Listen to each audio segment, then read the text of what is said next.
आज हम Pythagoras theorem के बारे में अध्ययन करेंगे। आइए बोर्ड की ओर चलते हैं।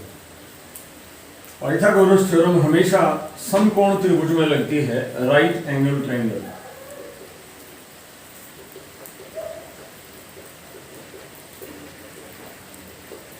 इसे हम समकोण त्रिभुज भी कहते हैं। समकोण त्रिभुज, समकोण त्रिभुज वो है जिसमें एक कोण 90 डिग्री का होता है।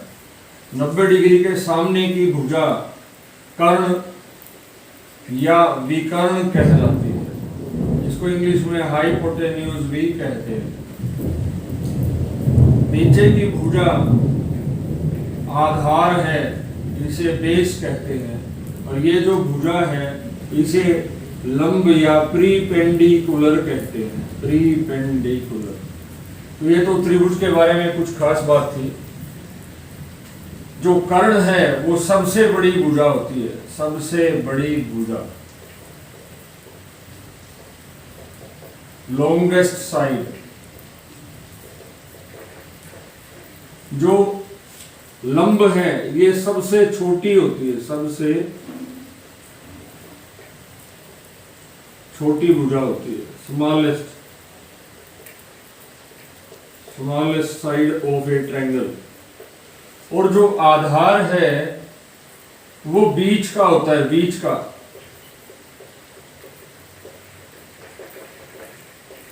दोनों के बीच में, यानी लंब से बड़ी होती है और कर्ण से छोटी होती है। आइए अब हम पाइथागोरस थ्योरम क्या है वो देखते हैं। पाइथागोरस थ्योरम कहती है कर्ण का वर्ग बराबर आधार का वर्ग जमा लंब का वर्ग। इसको हम ऐसे भी कह सकते हैं, hypotenuse square is equal to base square plus perpendicular square. यह नियम एक नंबर के प्रश्नों में, बहुविकल्पी मल्टीपल चॉइस जो क्वेश्चन होते हैं उसमें एक नंबर के प्रश्न में यह नियम अक्सर पूछ लिया जाता है। आइए अब इससे संबंधित एक दो उदाहरण करने का प्रयास करते हैं। देखिए प्रश्न संख्या 1, मुझे आधार दिया 4 सेंटीमीटर आधार और लंब दिया 3 सेंटीमीटर और मुझे निकालना है कर्ण। आधार आप अच्छे से जानते हैं, आधार है बेस और लंब है प्रीपेंडिकुलर। और जो हमें निकालना है उसको बोलते हैं हाइपोटेन्यूज। तो फार्मूला क्या बना, कर्ण का वर्ग बराबर आधार का वर्ग जमा में लंब का वर्ग, यानी hypotenuse square equal to base square plus perpendicular square. देखिए जरा, हमें बेस दिया था 4, प्रीपेंडिकुलर दिया था 3, 4 का स्क्वायर 16, 3 का वर्ग 9, दोनों को जोड़ दिया 25 आया, 25 5 का वर्ग होता है। ये बराबर हुआ हाइपोटेन्यूज स्क्वायर, स्क्वायर से स्क्वायर कट जाएगा, वर्ग से वर्ग कट जाएगा।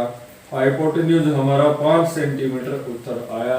यह था प्रश्न संख्या 1। अब इसके जैसे कुछ प्रश्न मैं आपके लिए दे रहा हूं और आपको उनमें हाइपोटेन्यूज निकालना है।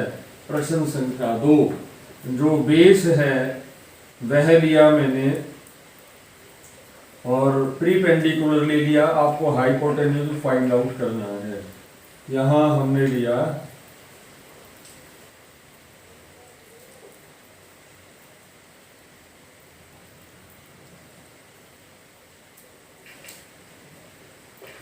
हाइपोटेन्यूज आपको निकालना है।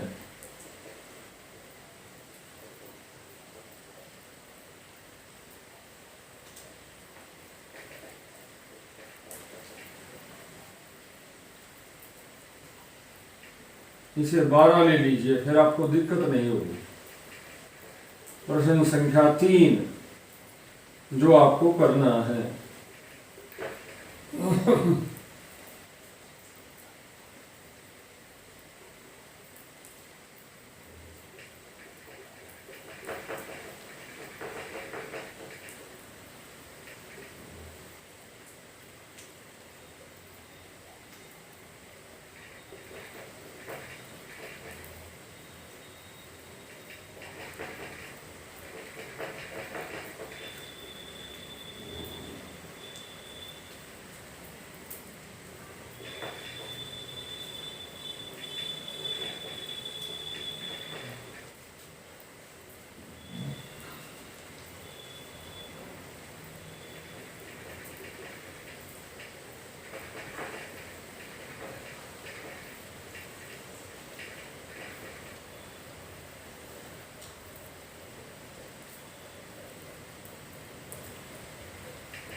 कुछ प्रश्न ऐसे भी मिल सकते हैं उसमें यह जो संख्या होगी वो किसी का वर्ग ही नहीं बनेगी। जैसे हो सकता है किसी प्रश्न के उत्तर में आपका ऐसा आ जाए hypotenuse square is equal to 5, तो आपको हाइपोटेन्यूज यानी कर्ण निकलेगा वर्गमूल का 5। आप इस बात को ध्यान रखें। एक दो प्रश्न ऐसे मिलेंगे जिसमें ये जो संख्या होगी वो किसी का भी वर्ग नहीं बनेगी।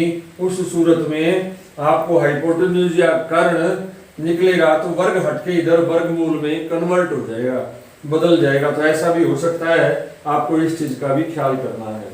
तो मैं एक बार बच्चों आज फिर रिवाइज कर दूं। पाइथागोरस थ्योरम समकोण त्रिभुज में लगती है यानी राइट एंगल ट्रायंगल में लगती है। इसकी सबसे बड़ी भुजा होती है कर्ण या विकर्ण या हाइपोटेन्यूज। इसके जो बीच की भुजा होती है वो होती है बेस यानी आधार। सबसे छोटी भुजा होती है लंब यानी परपेंडिकुलर। ये 90 का कोण, कई बार ऐसा निशान लगा देते हैं 90 नहीं लिखते हैं, तब भी ये 90 का ही माना जाता है। 90 के सामने की भुजा कर्ण या विकर्ण होती है, इस बात का भी ध्यान रखें।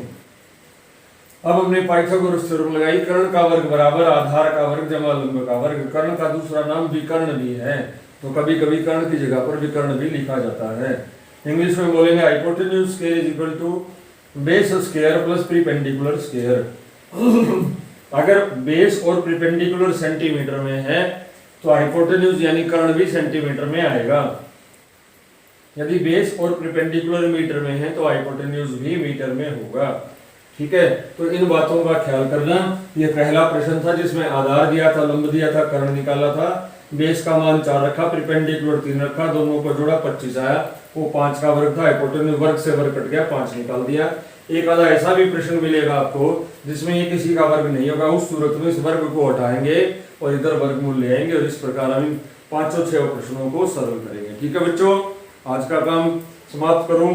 इससे पूर्व यदि आप कहें तो मैं आपको आंसर्स लिख दूं आज के प्रश्नों के। प्रश्न नंबर 1, इसका उत्तर आएगा 13 सेंटीमीटर। प्रश्न नंबर 2, सॉरी ये 2 ही था। प्रश्न नंबर 3, इसका उत्तर आएगा वर्गमूल के 5 सेंटीमीटर। प्रश्न नंबर 4, इसका उत्तर आएगा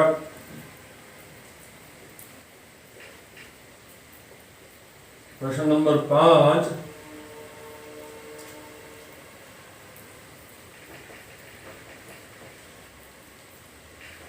और प्रश्न नंबर 6, इसका उत्तर आएगा 10 सेंटीमीटर। तो देखिए मैंने 2 प्रश्न ऐसे दिए जिनका वर्गमूल पूरा पूरा नहीं निकलेगा, वो आपको निकाल लेना है। और इस प्रकार आज का काम यही समाप्त। काम करने के बाद तुरंत एक बार प्रश्नों को जरूर दोहराइएगा, मेरी इस बात का ध्यान रहे। ठीक है बच्चों, आज का काम यहीं पे समाप्त। Okay, thank you. ध्यान से करना, सुंदर सुंदर करना।